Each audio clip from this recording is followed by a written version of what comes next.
Movie شروع ہوتی ہے تو ہم دیکھتے ہیں کہ ایک فیملی کار میں ہے جو کہ سنو میں پھنس چکی ہے۔ وہ اپنی کار سے باہر نہیں نکل سکتے کیونکہ اب برف کار کے چاروں طرف جم چکی ہے اور کار بھی کھل نہیں رہی۔ وائف پریگننٹ ہے اور کار میں ٹھنڈ کی وجہ سے دونوں ہائپوتھرمیا، فروسٹ بائٹ اور بھوک پیاس سے جلدی مارے جائیں گے۔ اب دونوں کے پاس نہ تو کوئی مدد ہے اور نہ کوئی راستہ کہ وہ اس سچویشن سے کیسے زندہ بچ کر باہر نکلیں۔ یہ کہانی سروائیول تھرلر ہے اور سچے واقعات پر مبنی ہے۔ اب دیکھنا یہ ہے کہ کیا یہ فیملی اس مشکل صورتحال سے بچ کر باہر آ جائے گی یا یہیں ماری جائے گی، کیونکہ اب ان کے پاس زیادہ ٹائم نہیں بچا۔ تو یہ ایک امریکن فیملی ہے۔ نیومی ایک ناولسٹ ہے جو کہ اپنے ہسبینڈ میتھیو کے ساتھ ناروے کے آرکٹک پہاڑوں پر سفر کر رہے ہیں۔ ان کی کار اب رکی ہوئی ہے۔ جب ان کی آنکھ کھلتی ہے تو وہ دیکھتے ہیں کہ ان کی کار کے آگے پیچھے برف جم چکی ہے۔ لیکن یہ سب کیسے ہو گیا؟ برف اچانک سے تو آ کر جم نہیں سکتی تھی، تو یہ سب میٹ کی لاپرواہی کی وجہ سے ہوا۔ جب وہ ہوٹل جا رہے تھے تو سنو سٹارم شروع ہو گیا۔ انہیں آگے کچھ بھی نظر نہیں آ رہا تھا۔ یہ کامن سینس کی بات ہے کہ سنو سٹارم رکے گا نہیں اور آگے جا کر مشکل میں پھنس سکتے ہیں۔ وہ واپس بھی نہیں جا سکتے تھے، تو اس نے فیصلہ کیا کہ وہ کار کو سائڈ پر روک کر سٹارم کے رکنے کا ویٹ کرے گا۔ تو کار روکنے کے بعد وہ دونوں باتیں کرنے لگے۔ اس کے بعد دونوں میاں بیوی سے غلطی یہ ہوئی کہ دونوں سو گئے۔ اگر وہ گاڑی کو سٹارٹ رکھتے اور موو کرتے رہتے، جو مصیبت آگے ان کا انتظار کر رہی تھی وہ نہ آتی۔ بہرحال اب جب آنکھ کھلتی ہے تو وہ دیکھتے ہیں کہ ان کی کار کے آگے پیچھے برف جم چکی ہے۔ ونڈوز بھی نہیں کھل رہی اور کار بھی سٹارٹ نہیں ہو رہی۔ ونڈوز سے انہیں پتہ نہیں چل رہا تھا کہ ان کی کار کے اوپر برف کتنی موٹی طے جم چکی ہے۔ اور سٹارم رک چکا ہے یا اب بھی کنٹینیو ہے، کیونکہ اگر سٹارم نہیں رکا تو یہ کئی دن تک رہے گا اور ان کی کار برف کی تہ میں دبتی جائے گی، اور جب سٹارم رکے گا تب بھی کوئی اس روڈ پر آئے گا اور ان کی مدد کی کوئی امید ہو سکتی ہے، ورنہ وہ تو ہیلپ لیس ہیں۔ اب ہمیں یہ نہیں پتا کہ یہ کس راستے سے یہاں آئے ہیں اور ان دونوں کی لائف اس انسیڈنٹ سے پہلے کیسی تھی۔ یہاں کار میں نہ تو ریڈیو ہے اور نہ موبائل کے سگنلز، تو آگے مووی میں ہمیں صرف ان کی باتیں اور یہاں سے نکلنے کی سٹرگل دکھائی جائے گی، اور یہ بھی کہ کوئی یہاں سے زندہ بچ کر نکل بھی سکے گا کہ نہیں، کیونکہ نیومی پریگننٹ بھی ہے، اس کا بیبی کبھی بھی آ سکتا ہے۔ اب ہم دیکھتے ہیں کہ وہ اس سچویشن کو لائٹلی لیتے ہیں کہ روڈ سے کوئی نہ کوئی گزرے گا اور ان کی مدد کے لیے کوئی نہ کوئی آ ہی جائے گا۔ لیکن باہر ہم دیکھتے ہیں کہ سٹارم جاری تھا اور کار بھی برف میں آلموسٹ دب چکی تھی۔ اگر اسی ٹائم وہ سیریس ہو جاتے تو کار کی چھت پھاڑ کر وہ باہر آ سکتے تھے، پر انہوں نے سستی دکھائی اور باتوں میں لگ گئے۔ ان کو اندازہ تھا کہ ہیلپ دیر سے آئے گی، تو ان کے پاس جو کھانا تھا اسے انہوں نے چھوٹے چھوٹے میلز میں بانٹ لیا، جو کہ 12 دن کے لیے کافی تھا۔ ان کے پاس پانی کی 2 باٹلز بھی تھیں۔ میٹ کا پلان یہی تھا کہ کار کے اندر بیٹھ کر ہیلپ کا ویٹ کریں، لیکن نیومی اس کے اس پلان کے ساتھ ایگری نہیں تھی۔ وہ چاہتی تھی کہ مزید ویٹ نہ کریں اور باہر نکل کر مدد ڈھونڈیں۔ میٹ کہتا ہے کہ تم پریگننٹ ہو اور ہم اس سیف شیلٹر کو چھوڑ کر اگر باہر جائیں گے تو طوفان میں پھنس کر ہمیں نقصان پہنچ سکتا ہے۔ سمجھداری والا ڈیسیجن یہی ہے کہ ہم کار میں ہی رکیں، لیکن نیومی اب بھی اس کے فیصلے سے ایگری نہیں کرتی اور یہیں سے دونوں کے درمیان بحث شروع ہو جاتی ہے۔ اب ہم دیکھتے ہیں کہ 3 روز گزر چکے ہیں، طوفان اب بھی نہیں رکا۔ کار میں ان کے پاس کھانا بھی تھا، کینڈلز بھی، بلینکٹس بھی، تو انہیں کوئی پرابلم نہیں ہو رہی تھی، بس انتظار تھا۔ دونوں کار میں بیٹھے رہتے ہیں اور وہیں میٹ نے واش روم کرنے کا جگاڑ بھی لگا لیا تھا۔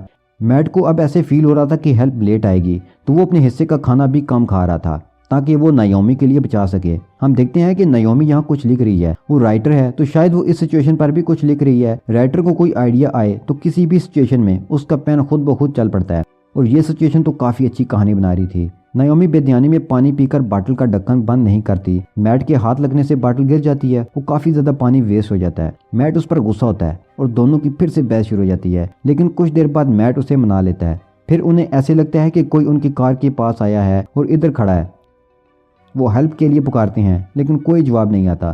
پھر اس کے بھاگنے کی آواز آتی ہے اور وہ دور چلا جاتا ہے۔ وہ اندازہ لگاتے ہیں کہ یہ کوئی اینیمل تھا۔ اب دونوں بہت ہی مایوس ہو جاتے ہیں اور انہیں لگتا ہے کہ کوئی بھی ان کی مدد کو نہیں آئے گا۔ کار میں پھنسے آج ان کا 7واں دن ہے۔ میٹ کینڈل کی مدد سے برف پگھلانے لگتا ہے تاکہ وہ ونڈو کو موو کر سکے، اور اس کے ذہن میں یہ بھی تھا کہ کھانا اور پانی ختم ہونے کی صورت میں وہ آئس کو یوز کریں گے۔ کافی محنت کے بعد وہ ونڈو کو تھوڑا نیچے موو کر پاتا ہے۔ یہ دیکھ کر وہ اور موٹیویٹ ہو جاتا ہے اور وہ کام کنٹینیو رکھتا ہے۔ نیومی کے ہاتھ سے اس کا فون گرتا ہے، اس کی بیٹری باہر نکل آتی ہے۔ وہ اسے اٹھا کر واپس اسمبل کرتی ہے تو وہ دیکھتی ہے کہ فون پر کچھ سگنلز آ گئے ہیں، تو وہ اپنے ڈیڈ کو کار ملا لیتی ہے۔ وہ ان سے کچھ نہیں کہتی، بس رونا شروع کر دیتی ہے۔ اس سے پہلے کہ وہ انہیں اس مصیبت کے بارے میں بتا کر ہیلپ مانگتی، اس کے فون کی بیٹری ڈیڈ ہو جاتی ہے۔ اب میٹ کا ریاکشن بہت برا تھا کیونکہ نیومی نے یہ موقع بھی اپنی بیوقوفی کی وجہ سے کھو دیا۔ اگر وہ رونے کا ڈرامہ کیے بغیر کام کی بات کرتی تو اس کے ڈیڈ ہیلپ بھیج دیتے، لیکن یہ موقع بھی ہاتھ سے چلا گیا۔ اب یہاں ان کو پھنسے 9 دن ہو چکے ہیں۔ دونوں باتیں کرنے لگتے ہیں اور کہتے ہیں کہ ہمیں یہاں آنا ہی نہیں چاہیے تھا، اور بھی بہت سے لائف کے ریگریٹس وہ آپس میں کرتے ہیں۔ پھر نویمی کہتی ہے کہ ہمیں ونڈو توڑ کر آئس کو توڑ کر باہر نکلنے کی کوشش کرنی چاہیے۔ میٹ کو یہ آئیڈیا پسند نہیں آتا۔ وہ کہتا ہے کہ ایک دفعہ ونڈو ٹوٹ گئی تو جو ٹمپریچر گاڑی کے اندر تھوڑا کنٹرول میں ہے وہ نہیں رہے گا اور ہم ہائپوتھرمیا اور فروسٹ بائٹ سے مارے جائیں گے۔ اور اس بچی کا کیا قصور؟ میٹ ایگلو ایفیکٹ کو بنائے رکھنا چاہتا تھا۔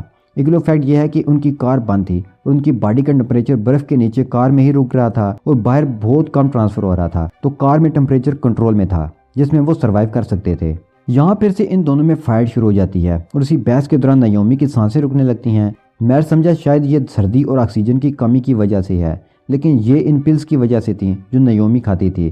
یہ پلز اس کے بیبی کے لیے نقصان دہ ثابت ہو سکتی تھیں، لیکن میٹ کو بتائے بغیر وہ یہ پلز کھا رہی تھی۔ اب میٹ پھر سے ہائپر ہو جاتا ہے کیونکہ نویمی بیوقوفیاں کرنے سے بالکل باز نہیں آ رہی تھی۔ اس کی وجہ سے میٹ کو اذیت ہو رہی تھی اور وہ سوائے شاؤٹ کرنے کے کچھ بھی نہیں کر سکتا تھا۔ اب سٹارم رک چکا ہے اور ایک ٹرک روڈ کو کلین کرنے آ چکا ہے۔ اس کی آواز سن کر دونوں ہیلپ کے لیے پکارتے ہیں، لیکن ٹرک کی آواز اتنی زیادہ تھی کہ اسے ان کی موجودگی کا علم نہیں ہوتا اور ٹرک روڈ کلین کر کے واپس چلا جاتا ہے۔ یہاں ہم دیکھتے ہیں کہ میٹ اپنے آپ کو بلیم کرتا ہے۔ اگر وہ نویمی کی بات مان کر ونڈو توڑ کر باہر جاتے تو اب ٹرک کی مدد لے کر وہ بچ جاتے۔ ساتھ میں میٹ یہ بھی بتاتا ہے کہ وہ یہاں ویکینڈ پر نہیں آیا بلکہ اس کی جاب چلی گئی ہے۔ اب نویمی اس پر غصہ ہوتی ہے کہ مجھ سے اتنا کچھ چھپایا۔ دونوں کے بیچ پھر سے بحث ہوتی ہے اور دونوں ایک دوسرے سے الگ ہو کر رشتہ ختم کر کے بیٹھ جاتے ہیں، کیونکہ انہیں لگ رہا تھا کہ وہ دونوں ایک دوسرے سے باتیں چھپا رہے ہیں۔ وہ دونوں ایک دوسرے سے آلریڈی دور ہو چکے ہیں۔ کار میں پھنسے آج انہیں 14 دن ہو چکے ہیں اور ابھی تک کوئی بھی ان کی مدد کو نہیں آیا۔ وہ دونوں اس سب سے پک چکے تھے۔ میٹ اب بھی ونڈو کو توڑ کر باہر نہیں جا رہا تھا اور اب وہ برف پی کر سروائیو کرنے لگے۔ نویمی ویٹ کرتی ہے کہ میٹ سو جائے۔ جب وہ سو جاتا ہے تو وہ ونڈو توڑنے لگتے ہیں۔ میٹ اسے روکنے کی کوشش کرتا ہے لیکن وہ اسے بھی انجرڈ کر دیتی ہے۔ نویمی فرسٹریٹڈ ہو چکی تھی۔ وہ 14 دن سے ایک چھوٹی سی ٹھنڈی جگہ میں پھنسی تھی، ساری دنیا سے کٹ کر۔ وہی کار کی سیٹس اور ونڈوز اور باہر سفید برف کی قبر، ایک گھٹن جہاں سے انسان بھاگ کر کہیں جا بھی نہیں سکتا۔ اوپر سے وہ پریگننٹ بھی تھی۔ اس صورتحال میں کوئی بھی پھنس جائے تو وہ اپنی سینس میں نہیں رہ سکتا۔ اسے اب ہیلوسینیشن ہو رہی تھی، اس لیے وہ پینک کر جاتی ہے۔ میٹ کسی طریقہ سے اسے قابو کرتا ہے تو اسے درد فیل ہونے لگتا ہے۔ وہ اسے کور کرتا ہے کہ شاید سردی کی وجہ سے ہے، لیکن اسے لیبر پین سٹارٹ ہو چکا تھا۔ یہ بری خبر تھی کیونکہ یہاں ان کے پاس کوئی بھی سہولت نہیں تھی۔ اگر کوئی کمپلیکیشن ہو جاتی تو ماں اور بچہ دونوں مر سکتے تھے۔ اگر بچہ پیدا ہو بھی گیا ان کے پاس کھانے پینے کے لیے کچھ بھی نہیں تھا۔ وہ اسے کیسے فیڈ کرتی؟ اور ونڈو بھی ٹوٹ چکی ہے جس سے ایگلو فیکٹ تو آلریڈی جا چکا ہے۔ تو اس دوران وہ بچے کو جنم دے دیتی ہے۔ وہ ایک بچی تھی جس کا نام وہ اولیویا رکھتے ہیں۔ اب میٹ برف کو توڑنا شروع کر دیتا ہے تاکہ وہ کسی طریقے سے باہر نکل سکیں، کیونکہ اب اولیویا بھی تھی اور اس کی جان بچانا لازمی تھا۔ ونڈو ٹوٹنے کی وجہ سے کار کا ٹمپریچر گر چکا تھا تو اولیویا کے لیے خطرہ تھا۔ میٹ اسے اپنے کپڑوں سے ڈھک دیتا ہے۔ بچی رونا بند کر دیتی ہے اور سو جاتی ہے۔ نویمی بھی بچی کو پرسکون دیکھ کر تھوڑا مطمئن ہوتی ہے اور اس کی بھی آنکھ لگ جاتی ہے۔ جب اس کی آنکھ کھلتی ہے تو وہ میٹ سے پانی مانگتی ہے، لیکن وہ بالکل جمع پڑا تھا۔ نویمی گھبرا جاتی ہے اور اس کو اٹھانے کی کوشش کرتی ہے، لیکن وہ نہیں اٹھتا کیونکہ سردی کی وجہ سے وہ مر چکا ہے۔ اس نے اپنی فیملی کے لیے ٹرائی کی جتنی وہ کر سکتا تھا۔ اس نے اپنی لائف تک کو سیکریفائز کر دیا۔ نویمی اب اپنی بچی کے ساتھ اکیلی تھی اور اسے اس کی جان بچانی تھی۔ سب سے پہلا کام اسے سردی سے بچانا اور فیڈ کرنا تھا، لیکن اس کے پاس کھانے کے لیے کچھ بھی نہیں تھا۔ وہ اپنی ڈائری پہلے ہی کھا چکی تھی۔ اب یہاں اس کے پاس میٹ کی ڈیڈ باڈی تھی، کار کی سیٹس تھیں، کپڑے تھے، لیکن وہ میٹ کو نہیں کھاتی بلکہ اپنی پلیسینٹا کھانا شروع کر دیتی ہے۔ یہ کرنا مشکل تھا لیکن اسے اولیویا کو بچانا تھا تو مجبوراً اسے یہ کرنا پڑا۔ اب تک ان سب واقعات سے وہ ٹراما میں جا رہی تھی، اسے ہیلوسینیشن ہو رہی تھی۔ 23 دن گزر چکے ہیں اور آج 24واں دن ہے۔ نویمی کی بہت بری حالت ہو رہی ہے۔ اسے بیبی کا بھی دھیان رکھنا پڑا ہے اور ہسبینڈ کی لاش بھی وہیں ہے، اسے دیکھنا ہے، ساتھ میں کچھ نہ کچھ کھانا ہے تاکہ بیبی کو فیڈ کرا سکے۔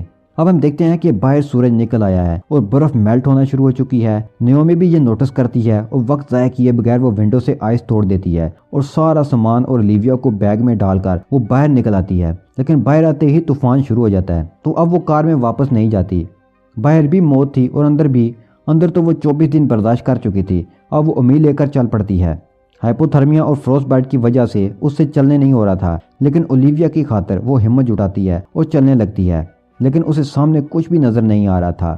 جہاں اس کی کوئی ہیلپ کے لیے ہو یعنی آبادی نہیں آ رہی تھی تو اسے ایک پلان نظر آتا ہے۔ وہ اس کی ڈائریکشن کو دیکھ کر روڈ سے اتر کر اس طرف چل پڑتی ہے۔ یہ خطرہ بھی ہو سکتا تھا کہ اگر آگے آبادی نہ ہوئی پھر پہاڑی ہوئے تو وہ دونوں مارے جائیں گے، لیکن وہ یہ رسک لے لیتی ہے اور کچھ دیر چلنے کے بعد اسے ایک ہوٹل کی بلڈنگ نظر آ جاتی ہے۔ وہ وہاں پہنچ جاتی ہے۔ وہ خوش تھی کہ اس نے اپنی بچی کی جان بچا لی ہے۔